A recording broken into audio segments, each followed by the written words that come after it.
Hello, I'm very well, thank you. How are you? Thank you very much for having me on. I really appreciate it. This has been in the cards for a few weeks now, hasn't it? It has, but yeah, you've been a very busy boy, and obviously now you're in New York. So I really appreciate you joining us all the way from across the pond. Of course, representing Fulham from across across the other side. Yeah, no, New York's been great. It's a bit of a grey day today. I've been blessed with the weather the last few days, but it's fantastic to be on. So thank you very much. I appreciate this. No problem. Does anybody recognise that Fulham shirt out in New York? They do. They do. Well, I mean, over the years, we've had a lot of key American players play for us. We've had Brian Yeah, true. McBride. We've had Dempsey. Currently, we've got Tim Ream. We've got Anthony Robinson, left back, playing for America. Robinson, he's been quality this season for us. Absolutely quality. So Americans, you wouldn't think it, but they do. They know about Fulham. They go, oh, we know Fulham. Our owner's obviously American. Shahid Khan, he owns the Jacksonville Jaguars. So we have a little bit of a popular, like nothing on the level of Liverpool or United, but we got a little following, so I'm happy about that. Yeah, as I said to you before, I went to the Tottenham game last week, and Anthony Robinson for me was man of the match. What a player! Like, I can't believe he only cost you £2 million, but he looked absolutely sensational in that game. Tore Tottenham apart. Oh, he was brilliant. I mean, the cross for that first goal, he could only have put it there. It had to be completely inch perfect ball, and Muniz in that kind of form. As soon as he did that first touch, he knew it was a certain goal. But I worried because I think a big club could come in for an Anthony Robinson. I could see I could actually see your lot maybe going in for Rob. I think Emerson is quality, but Emerson's now what? He must be in his 31, 32. Yeah, our whole back line's over 30, so we definitely need new players. And yeah, honestly, when I looked at him in that match, I was like, well, I'd love to sign this player, but I'm sure he's worth quite a bit more than the 2 million you paid for him. I hope so. I'm sure. So obviously that your match at the weekend was against Sheffield United, a thrilling match again for the neutral. Probably disappointing from your point of view, although you salvaged a point. But against Sheffield United is one you should be expecting to win. Yeah, I think that result has slightly reflected a lot of our season. We've somehow done really well against the top teams. Even the games that we've lost. I mean, I look back at the Liverpool game at Anfield. We were 3-1 up at one point in that game, and it was amazing that we somehow capitulated and lost that 4-3. But we've beaten Manchester United, we've beaten Tottenham 3-0. We've gone unbeaten against Arsenal. But against the lower league sides, we haven't been that good this season. And especially away from home, only Sheffield United have got fewer points away from home than us this season. We've only got 2 and they've got 1. And that just shows you our away form has been woeful. But I will say, going into this game, having seen Arsenal win 6-0, having seen Newcastle win, I think it was 9-0, earlier in the season, I was pretty confident, especially after we won 3-0. But defensively, and I've noticed this a lot this season, when we concede one goal, there's like a 10-minute period where we just have a capitulation moment and we can't get organised and it's all a bit chaotic. It happened at Anfield in the Carabao Cup semi-final. And Sheffield United just exposed us. And one thing I love about Robinson is he is good going forward, but defensively at times, he can be caught ball watching, especially that third goal. Brereton Diaz runs in the back post. Should have been dealt with a bit better. But look, it was a thrilling game. I'm very glad that we salvaged the point. I think it would have been a bit embarrassing to lose to Sheffield United. No disrespect to them or their fan base, but they have had a really bad season. But look, it was a cracking game. I thought actually in the end we probably should have won it. I mean, Kenny in the last minute had a glorious chance on his left foot, and she normally buries, but it was straight at the goalie. But look, the equaliser goal was one of the best goals I've ever seen a Fulham player score. And it's just reflected on his form and just his confidence. And the funny thing is about that goal, actually, is we've watched Muniz for a number of years at Fulham, and he always tries to score that kind of goal every game. And finally, 3 years later, he's managed to do it. So I'm happy for him. And he's been magnificent for us in the last few months. Yeah, no worries. I know it's nice when they do come off. When you see players trying that all the time, but then it does come off, it's nice. And thank you very much for not mentioning the spanking of West Ham 5-0. So that was a bad one for us. That was a dark day. But you had 2 5-0s in a row. Who else did you beat 5-0? Yeah, we beat Nottingham Forest 5-0, and then we beat Mhm. West Ham 5-0. And up till that point, I don't think we'd scored 10 goals in all the games leading up to that. And then we scored 10. Oh, yeah, we scored 10 in 2 games. Yeah. But again, as I've said to you, we have been a bit. I think this season's been thrilling. I think obviously last season our league position was better, our points tally was better, but I think Fulham fans need to take into account we did get to the semi-finals of the Carabao Cup. Mhm. We really irritatingly got Liverpool. I was begging for Middlesbrough or Chelsea. I really think over 2 legs we could have done something against Chelsea. Even though I know that they've beaten us twice this season, but I still think cup competition, the second leg at the Cottage, I think we could have had a good chance to get to Wembley. But I mean, it's like the story. I mean, on the 23rd of I think it was December, we lose to Burnley 2-0 at home, and I'm thinking surely we were going to win that game. And then a week later, we beat Arsenal 2-1, and it's just like I don't know Yeah. how that happens. But I think it's been a really interesting season, very very interesting. I think I'm really glad that we weren't on a cup run. I think Fulham are a football club now. We've the yo-yo tag, us and Norwich, that the longest running meme in history, where we still haven't played them in about 6 years. Um, obviously we stayed up last season. We massively overachieved. I think our recruitment was excellent as well in that period, and I think our recruitment again in the summer was brilliant. I mean, Pelinia got him for 20 million. He's now worth probably 80. Yeah. I think the Fulham fan, we have to be realistic. He'll probably be gone. He'll probably be gone this summer. I think Bayern will pay the money. He was basically a Bayern player on deadline day, and we just couldn't find a replacement for him. So the move collapsed. But sometimes in life, you have to, when you watch a player, you have to realise he's too good for your club. And I look at Polinia, and he is just a bit too good to play for Fulham Football Club, which is a shame. It was like with Clint Dempsey, went to Spurs. Moussa Dembele, another wonderful midfielder, he went on to Spurs. So it's tough. I mean, it's tough being a Fulham fan because all your best players will try and get snapped up by the bigger clubs. But yeah, look, I think it's been a great season for us, and that result is just reflective of a sort of the crazy up and down of our form. Yeah, I hear you as well on the able to, the ability to have to sell your best players. That as a West Ham fan, Declan Rice, again, you can see he was Champions League quality. He had to go. Unfortunately, we're now seeing that with the likes of Kudus and Paulinia, Paqueta. So I think they're two players that I think we will struggle to hold on to.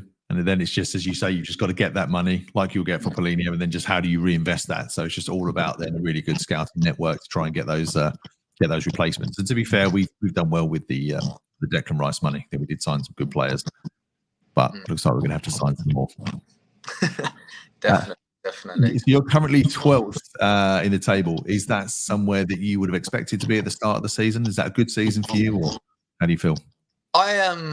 I expected it. I expected us to have a bit of a drop off. Last season we finished 10th, which was incredible for us to get in the top 10 after just being promoted was amazing. And the recruitment, again, as I come back to it, that summer we signed Leno from Arsenal for about 3 million, and he has gone on and been, I think, one. Look, he's had the odd mistake, but every goal he has it. But his shot stopping is the best I've seen since Mark Schwarzer and Van der Sar at the club. And the way that he commands the goal. I mean, and also Leno's now in the Germany squad. When he signed for Fulham, he was miles away from being in the German team, but now he's made the squad. It's just reflective of how good he's been. Polinia again, that signing was huge, and the recruitment as well. Calvin Bassey, I think, has been outstanding for us. Alex Iwobi from Everton. Marco's tinkered with him a lot and put him central, moved him to the wide, but he's a Marco Silva player. Marco Silva, he had him at Everton as well. But I'm happy with our season. We're not going to go down. We beat Spurs, and I think a lot of Fulham fans are thinking, oh, look, if we go on a run, maybe we could sneak Europe because of the ranking in Europe. I think maybe 8th place now can get you conference. I think 8th and maybe even 9th potentially, depending on the coefficient rankings, can get you conference. But I think if I'm being realistic, let's just enjoy the end of the season, and then obviously I think there's going to be a big change in the summer, players leaving, players coming in, and we'll kick on. But Marco Silva's done a wonderful job. I think any Fulham fan who thinks we could have done a bit more this season, I think it's harsh. We've had difficult draws. FA Cup, we had Newcastle, and we have a terrible record against Newcastle, really, really bad. But I think 12th is a fair result. I don't think we deserve to be any higher than that right now. I also don't think we deserve to be any lower. But I think it's where Fulham Football Club are. It's recognised, I think, in the Premier League. We've always been a team that's finished sort of 9th to 16th. Obviously, bar the last few years when we've been in the Championship and we've gone up and the recruitment has not been right. It's so important, isn't it? But it always comes back to recruitment.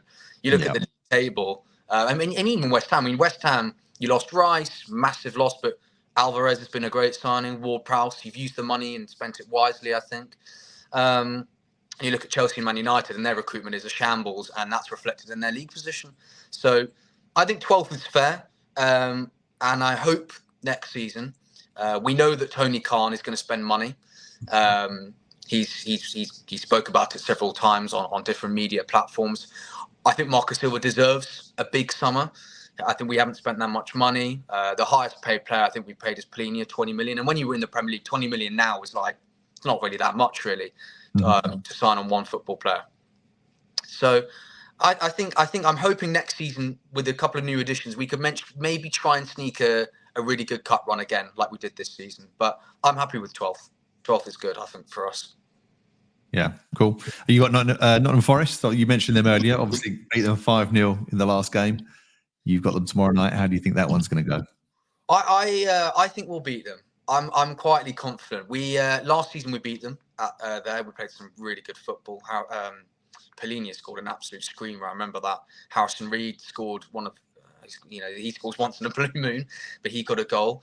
But of course, there's more pressure on Forest. I think they might be more up for it. I mean, again, it's quite weird being a Fulham fan now, because we don't really have anything to play for, whereas Forest have got everything to play for in that relegation battle. So it's not going to be difficult, but I think that we will get over the line. I think our quality in the final third, and I think the form that Rodrigo Muniz is in, and Nottingham Forest's defence, I think, has been questionable this season. I think I'm confident that we're going to get 3 points. No, Nottingham Forest are obviously one of those teams that have been hit by financial fair play. And I think there's more coming. I think Chelsea admitted that they've broken the rules somewhere. Which kind of makes sense because they spend stupid. Do you think there's going to be any other clubs? Are Fulham in any danger, do you think? Or do you think, can you see any other clubs? We're not in any danger, actually. We're not in any danger, which is great. And I will praise, I mean, I don't want to give loads of praise to our board. I think at times they've been a bit questionable. If you ask any Fulham fan, believe me, some of the people on the board are not popular at all. But I will give them credit in that we haven't jumped that spend. We actually haven't spent that much money. And I think obviously financially for us, and the strange thing is that actually being promoted and getting relegated, we get all the parachute payments and we get a huge amount of money. I mean, we've won the player final twice. I mean, that's 400 million. That's just 400 million off 2 games. One of them was in the lockdown against Brentford. I wish we weren't in a lockdown. I wish I'd been there to see us beat Brentford live. And then the other one was Villa. I was at that game. John Terry cried. I think it was his last game. It was a fantastic moment for all of us as we beat Villa. I mean, I remember though, it was squeaky bum time. We went down to 10 men, and Grealish was just phenomenal for Villa at that point. But yeah, I think we're going to survive it. But it's really interesting that the financial fair play. It seems like it's all coming in tandem. Obviously now we've got Leicester City have got a huge problem, and we don't know. It's quite confusing, isn't it? We don't really know if they get promoted, is that going to kick in for them the start of next season, or is that going to affect them in the Championship? So, and also it's quite strange that Leicester are one of the really big clubs advocating Everton to get that deduction, and now they've been found guilty of a very similar charge. So it's really strange at the moment. I think lots more going to happen. I think obviously we had John, Man City fan, on earlier. That's the big one everyone wants to talk about. Yeah, absolutely. I think the fact it's been drawn out this long shows that I think that the City have got some real problems, real issues. And Chelsea, of course, they spent $1 billion. They're still really mediocre, but I think it's the right thing to do. I think clubs should, you can't break the rules, and you can't have one rule for one club and one rule for another. And we've seen over history that massive football clubs who have financially breached, they've gone under. I mean, look at Rangers. I think Rangers are, no disrespect to Man City, I think Rangers are a bigger club than Man City. I think they've got a bigger fan base. They're an iconic club. But Rangers, when they were financially guilty, they were sent to the bottom division. They were stripped of a few titles. So you can't have one rule for one massive club and another rule. And same thing happened with Juventus as well. And then another rule for another club. But I think what's sort of annoying is that I think if I was a Forest fan, I'd be really frustrated because they've appealed it. But is that appeal going to come before the end of the season, or we don't know? And I think fans are frustrated, and fans like myself, and I've got no affiliation to Forest or Leicester or Everton, but I think it's the frustration that we don't know really what's going on and how they determine the level of the points deduction for the particular crime. So we'll just have to see. Yeah, and I think the timing of it as well, as you mentioned there, getting it up late on in the season doesn't leave much chance to claw back those points. And if you're a club knowing that you have breached some rules, obviously you're going to try and delay that to the close season, because if you're in and around that bottom and you kind of get that now, well, that's devastating. You're down. So there's going to be a lot of skullduggery and secrecy and deflection, I think, across these rules. They're not clear enough. They're not fit for purpose. I think they definitely need an overhaul. But interesting you said about Rangers, because I also think that if City are found guilty of the amount of breaches they have, they'll be relegated, which will be interesting. Absolutely, and I think the question a lot of fans, look, I'm no Man City fan, but I think a lot of people will think, does this tarnish their success if they're found guilty of these charges? It's a really difficult one. I don't think it would, actually, strangely. I think maybe that's an unpopular opinion, but I think you can't blame Pep. If Man City, it's not Pep's not the financial charge. He's just in charge of what he can do on the pitch. But look, I think it's good. I do think it's a good thing that these charges are happening. But again, in the Premier League, it's like with VAR. I like the idea of it, but it needs to be conducted in the right and efficient manner. That means that it's accessible and easy for fans to understand. And I think that fans should be aware.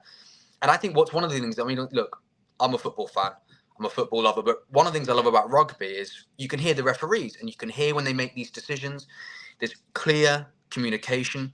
In VAR, and then how many times have we seen it in VAR? Every week there's another situation.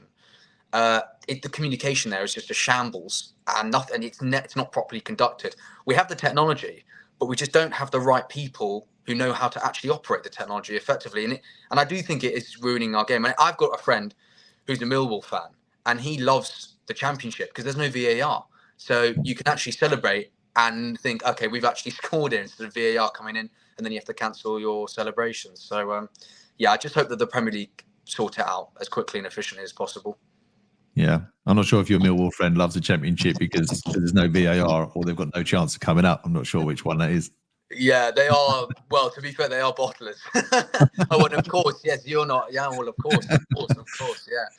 But yeah, actually, can I ask you, how have you found West Ham season? At the work I do, I know lots of West Ham fans, and I think it's a very split fan base with Moyes in and out. I'd just be curious as to know what you think about West Ham at this current stage.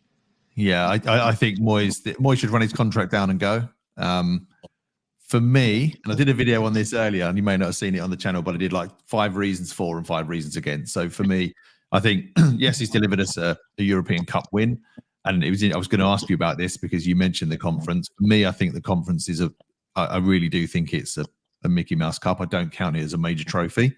Mm-hmm. And the reason I kind of say that is because our squad was worth 100 million more than the rest of the teams we played combined. The average attendance of most of the teams we played are akin to a League Two teams, pretty much, apart from 2, like 2,000 attendance, some of them, average attendance. Like, it's like playing Football Manager on cheat mode. So I think Moyes gets way too much credit for winning that and not enough for actually doing as well as he can in the league. We're very lucky in the league. At Newcastle, he absolutely made the wrong calls. He completely messed that up. We should have won that game against Newcastle. And he takes off a striker, brings on the worst centre defensive midfielder in the Premier at the moment, which is Phillips. Like, his form's just shot. And then later on, he takes off James Ward-Prowse and then puts on right back. And you're like, I'm like, what are you doing? And then we can see 3. So for me, we're where we are in the league is a false position. It is a really false position. And in fact, I looked up another stat as well, which I'm going to hit you with. Yes. Out of the 5 major leagues, West Ham's possession, they rank 94th out of 96. So we are second from bottom in the whole of European major leagues for possession. Yeah, Wolves are actually bottom, but we are second from bottom, which is ridiculous. So basically, you're spending £70 to £100 to go to the London Stadium and watch other teams play football around us. And for me, that's why I don't go very often anymore, because I just can't stand watching other teams play football. I'd rather go and watch other teams play football. Yeah, I'm actually going to West Ham Fulham later on this season. I've got a ticket. So, but I've been there before. I went a few years ago when we had Ryan Babel up front. Those were some dark days. But yeah. So I've been before. As a fan, you're so far from the pitch. I always find, and it's just like, and that's what I quite like about the Cosmos. You're right where I sit as well. You're right on the pitch. You sort of Yeah. get. I think it can detach from the atmosphere. Obviously, you've got Leverkusen. That's going to be. I mean, I'll be honest with you. I really can't see you getting past them. I can't see it either, mate. Don't worry.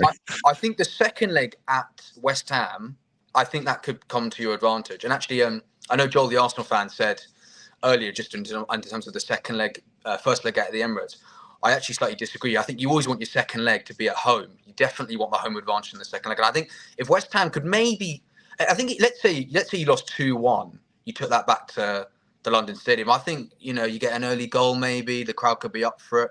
And West Ham in the Europa League, they have done it before. We saw that in that incredible run when you nearly got to the final. You've been behind. Teams have come to the London Stadium and sort of suffocate. I mean, look at what happened to Freiburg. They got dismantled. Kudus scored one of the best goals I've seen. Amazing. Yeah. What do you think about Kudus, actually? Do you think you'll let West Ham be able to keep hold of him? Very, very tough. I think he's so good. What blows my mind is how Man U manager, so his name's going out of the head. Ten Hag, yeah. Ten Hag took Anthony and not Kudos. I think that was mental because he looks twice the player. I mean, he's brilliant. He just runs hard. He works hard. Obviously, he scores some great shots. Not afraid to shoot from anywhere. He's quality. And yeah, I think we'll struggle to hold on to him. I do look at a West Ham though, as a Fulham fan with a bit of envy, because I remember not even that long ago, really. Well, 14 years ago, we were in the Europa League and we got to the final and we just didn't quite get over the line. A lot of people actually don't forget about that, but we did. We had to play all these preliminary qualifying rounds in like Latvia and just unknown places. And we went on and we beat a Juventus side that had Cannavaro, Trezeguet. We got to the final. We lost. We were 2 minutes from penalty shootout. Diego Forlan, the bane of our existence, scored in the, but obviously that was heartbreaking. But I never thought then 4 years later we'd nearly get relegated to League One. It was just a complete collapse from Fulham in those years. But I look at West Ham and I think I'd like Fulham to maybe get to a West Ham level where we could make a European competition and maybe just have quite a good run, maybe try and get to the final, maybe win it. Obviously, West Ham are a much bigger club than Fulham. I fully accept that. But I look at West Ham as like our stepping stone. So I find it interesting when fans say, I'm not sure about Moyes. And I get it because the football that West Ham plays isn't attractive. But you have had some good results. You've had some good results against Arsenal. I mean, I know that the home game wasn't good, but at the Emirates, you were very, very good. So it's interesting. If Moyes leaves, who would you want as the next manager? Yeah, this is the tricky one. I think so. For me, I think the kind of obvious choice that stands out is Graham Potter, which is not a popular choice. And the only reason I say that because I think the football he played at Brighton was very good. At Chelsea, he was given a poison chalice. He was just dropped in it. I think that nobody could have really done well there. That's the only ones I can kind of see. I mean, otherwise, you kind of have to go abroad. And the reason I say Potter is our chairman has already said that he doesn't like foreign managers because of what happened when we took on Pellegrini. He said it was an absolute disaster, overspent, nearly financial ruin kind of levels of bad management. So he wants to stick with an English manager. And I don't think there's many good ones out there. And like Eddie Howe is probably the only other good one, but I think he'll probably go to England. And actually, I don't even think he'd go to Newcastle or West Ham anyway. So I don't think he would be in the frame. So I think that's probably one of the only choices we'd have. I think Kieran McKenna could be a good shout as well at Ipswich. They just won. Obviously, actually, they got a massive result today. Scored last minute against Southampton. I think he's someone maybe you could look at. Might be a bit of a risk. Definitely a risk.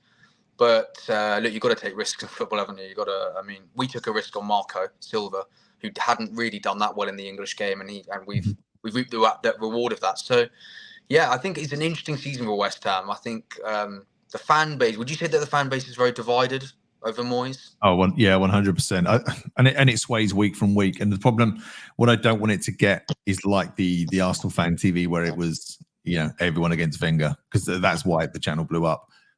Great timing for them. Nothing wrong with that at all. But I think it really split the fan base, and I think West Ham's becoming a little bit like that with a Wenger in, Wenger out. Yeah, it is a tough one at the moment. So I just think naturally for him, because he hasn't really bought into West Ham. He doesn't. West Ham fans don't buy into him because he's quite a miserable git. Yeah, let's be honest. He's not the most charismatic man in the world. So I don't think, like when you talk about the Harry Redknapps or the Billiches, who they've got that West Ham through and through. He's not really like that, and West Ham kind of like that connection.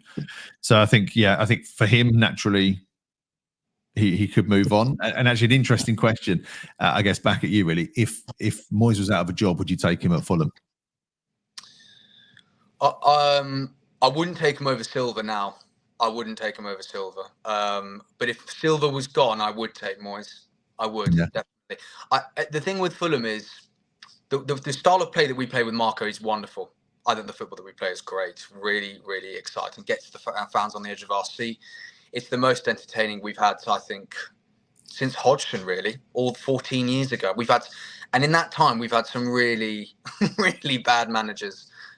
Some of them have just been awful. But the style of play, I think for me, Moyes, if he came to Fulham, it's a big name. It's a big name coming to the club. He's a manager who I think he's done an amazing job at West Ham, but I do think he's taken them as far as he can. I probably think maybe he should move on. I do agree with you on that. But I think Moyes at Fulham, the football wouldn't be amazing, but the football doesn't have to be amazing at Fulham. We just need to make sure that we don't go down every year and that we fight for everything. And that's what David Moyes' teams do. Sometimes the football isn't great, but he always find a way. West Ham, I think, at times of the season have always, at times, definitely sort of ground through and found a way to get over the line.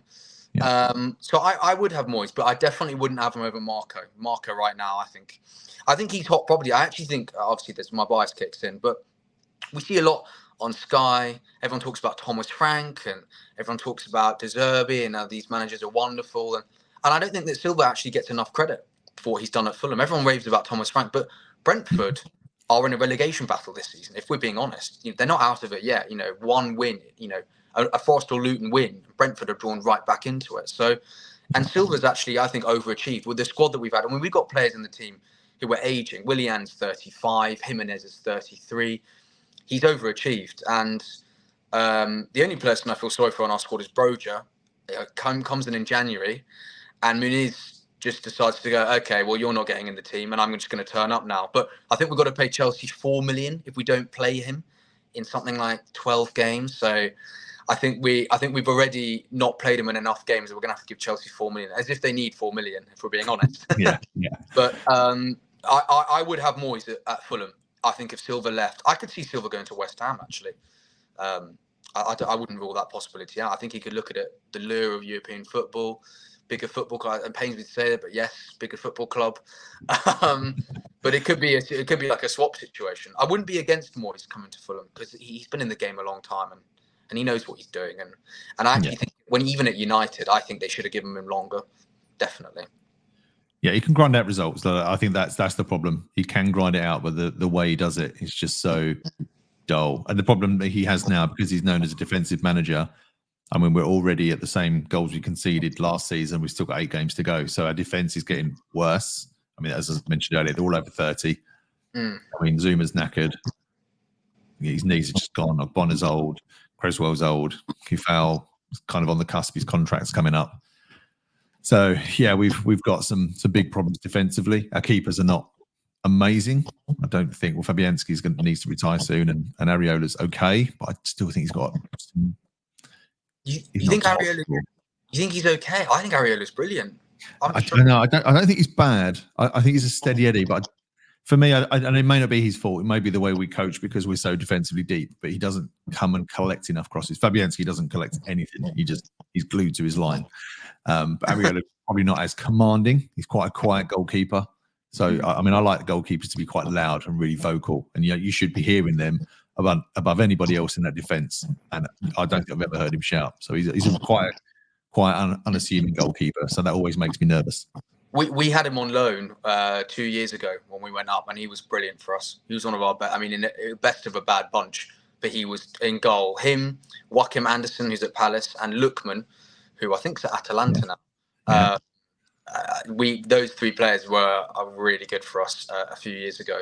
So if you don't want Areola and Leno goes, we'll have them back. I'll have them back at Fulham, definitely. But yeah, it's one of those situations. I think also just a quick one with West Ham as well. Ward-Prowse has been overlooked for the England squad. Do you think that he should have? I don't know. I mean, you look at the midfield options. Do you think that Ward-Prowse should have maybe made that England squad? No, I do think we've got stronger options. He's covered more ground than any other Premier League player this season, but he's not scored enough. He's not really. He started well. Don't get me wrong. He did start well. He's faded now, so much so that actually he's been dropped quite recently, last couple of games.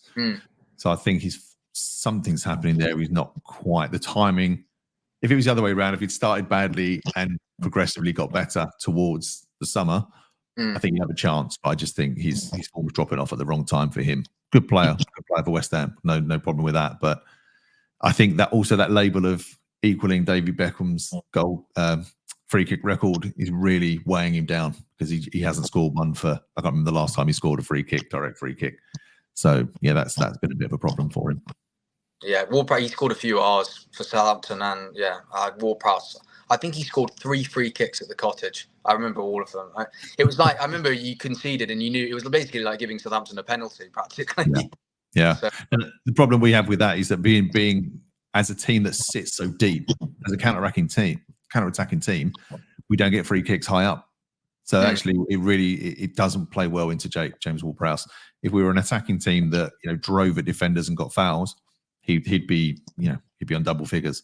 That's just not how West Ham play. So it doesn't suit him our style of play. Yeah, no, I think that's fair. That's fair. I mean, I'll have him at Fulham if you don't want him. When Fellaini goes, I'd have Ward-Prowse. But yeah, no. Look, I think West Ham. I think you've had an interesting season. I think, look, if you get past Leverkusen, that would be extraordinary. But and you never know. And also, the lot will be like Alonso's in England, so the media is going to be all over it. But that should be exciting. But I will say this: I think I obviously remember West Ham when you were in the Championship, and where the trajectory of the club, obviously it's been up and down. And early years at the London Stadium, I think were difficult for you, but I mean, to be in Europe, I know you say it's Mickey Mouse Trophy, but you still had to win it. You still had to be in there and win it, and you got over the line. And that's better than, as a Fulham fan, I would dream if we won the Conference League. It would be like I'd be celebrating for about 2 weeks. So yeah, I think with West Ham now, I think the expectations are just much more now than they were 10 years ago. You look at West Ham and it's when you go there, it's like we need to be making Europe, we need to be challenging, we need maybe a good cup run here and there with something that's attainable for West Ham. But and obviously again, then that moves, moving from Upton Park to the London Stadium, that always comes. It's the same with Arsenal, Highbury, the Emirates. That always comes with a bit of difficulty. But I think now that you're more established, I think you're right. I think Moyes will go, and you'll bring in an exciting manager. It's interesting you said to me that you don't like bringing in foreign managers, because I think there's so many foreign managers out there that would be amazingly suited for West Ham. But we just have to see. Yeah, I think there would be. I think there'll be a brilliant manager that we could take. I just don't. Our board do not like. I think they would just burn so badly. He's openly said he likes English British managers. So a weird one. Last question to you, Oscar. Just in terms of who you think will win the league and which 3 teams you think will be relegated. The teams, Sheffield United and Burnley are gone for me. Definitely gone. I think actually Company's been let off in the media. I think Burnley have been really bad. I mean, it's ironic I've said that because we didn't beat them this season, but they have not been good. I think the last team to go down will be Luton. I don't want to say that because I think Luton have showed real character, but I think I look at their runs. One thing they have an advantage is their home games for the rest of the season are easy. We've actually got them on the final game. I wouldn't mind if we lost if they stayed up. So I think Luton are great for the league. And Ross Barkley's been sensational for them. Yeah, brilliant. In the title race, I said to you before, actually City, but I'm actually going to go Liverpool. I'm going to change my mind. I think the Klopp effect, the factor is huge, absolutely huge for Liverpool. He can galvanise a team. He is Liverpool's most important player, practically. Jurgen Klopp. And I think also with the Champions League running, because with Arsenal and City, I think are at a disadvantage there, because there could very well be a situation where Arsenal beat Madrid Arsenal beat Bayern and Man City beat Real Madrid, and then they play each other. And if they play each other in the semi-finals over 2 legs, that would be huge for Liverpool. They'll be fatigued. Also, the pressure of those games. Arsenal haven't won a Champions League. City will be looking at it going, if we can get the second one under Pep, that would be brilliant for us. And, overtake Liverpool's Champions League trophy under Klopp. But I think I will go Liverpool. I think some of their fixtures are hard. I think Villa away, second last game of the season, is going to be really difficult. Spurs at home, I think looks difficult, but I think at Anfield, Liverpool will win that. And Man United away, I think Liverpool will struggle, but I think they'll just get over the line on that. And I think Arsenal got the hardest. I think the North London derby, Tottenham will be so up for trying to get points with them. United away, I think is really hard. Villa at home, I know they've got a good run at the Emirates, but that's not an easy game. And then with City, I just think I can see them dropping points. I actually think we've actually got City as our last home game, second last game of the season. I think we could get a draw. I'm a quiet optimist, but every time we played City, we've had a really good game. We've been very unlucky. But I think Liverpool win the league. I've got a feeling that Klopp, and I think it'll be a nice way to end Klopp's tenure at the club, where he is totally transformed Liverpool. Yeah, have a title, put a statue up, send him on his way. Absolutely. I mean, that's going to be a sad day for Liverpool fans. But I think they'll probably they'll find the recruitment to replace him. I think Ruben Amorim will be the most likely to replace Klopp. Yeah, it'd be definitely an interesting season for Liverpool next year. Oscar, thank you very much for your time. I really do appreciate you taking time out of your... are you on holiday? Is it a working thing? It's like a bit of holiday and a bit of work. But yeah, it's been amazing to be in New York. It's absolutely... It's a wonderful city. I love it very much. I think I'm going to a comedy club, I think, tonight, something like that. But it's been. I've been here the last few days. Back to London soon. But Mark, thanks so much for having me on. I know this has been in the wild for a few weeks now, so I appreciate it. I think Adrian's saying, is there any chance that Liverpool drop points? Ooh. I think there's a chance for all of them to drop points. I think there'll be twists and turns. I don't think it'll be a straight run from here. I think there'll be twists and turns, and I'm loving it. I'm loving this tight running. I think it's fantastic for the Premier League. And you've got Liverpool, haven't you? You've got Liverpool coming up. We've got City. Yeah. City. I'm not sure we've got Liverpool as well, but yeah, again, we're hit and miss. We could turn up against the big teams. So who knows? No, you do. You've done it before. You dismantled Arsenal's title bid last year. So, and actually, both our clubs in the space of a week beat Arsenal, which really damaged December. So yeah. But thank you so much for having me on, Mark. I really appreciate it. It's been great. No worries, buddy. Thanks very much. I'll see you back here soon at some point, I'm sure. Absolutely. Thank you very much. Take care. Thank you. Cheers, mate.